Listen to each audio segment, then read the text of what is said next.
3కి 3 చొప్పున రాజ్యసభ స్థానాలకి ఎన్నికలు జరుగుతూ ఉంటాయి. గతంలో 2014-19 మధ్యలో 2 తెలుగుదేశం పార్టీకి, 1 వైఎస్ఆర్ కాంగ్రెస్ పార్టీకి వస్తూ ఉంది.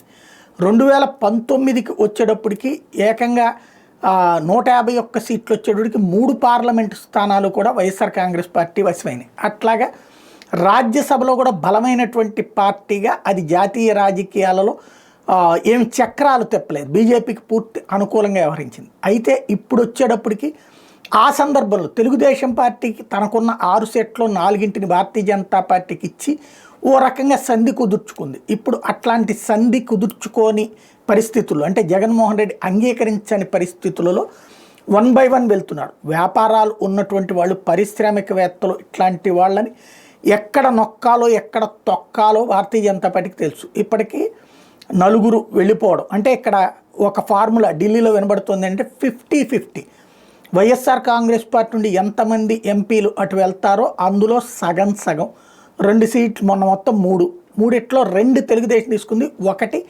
బీజేపీకి వెళ్ళింది. ఇప్పుడు మళ్ళీ 1 విజయసాయిరెడ్డి ప్లేస్, అది బీజేపీనే తీసుకుంటుంది. 50-50 ఫార్ములా ముందే చెప్పేశారు అన్నటువంటి మాట వినబడుతుంది. అంటే విజయసాయిరెడ్డి సీట్ని భారతీయ జనతా పార్టీ తీసుకునేటటువంటి అవకాశం ఉంటుంది. అంటే అక్కడికి 4, ఇంకా 7 ఉన్నారు. ఇందులో ఇంకొక 4 వెళ్ళిపోతారు. అది సామధాన భేద దండోపాయాల నుండి సాధిస్తారు అన్నటువంటి మాట వినబడుతుంది. మేబీ జగన్కి వైవి సుబ్బారెడ్డి లాంటి వాళ్ళు మిగులుతారేమో చూడాల్సి ఉంది. ఎంతమంది మిగులుతారు టోటల్గా అన్నటువంటిది చూడాల్సి ఉంది.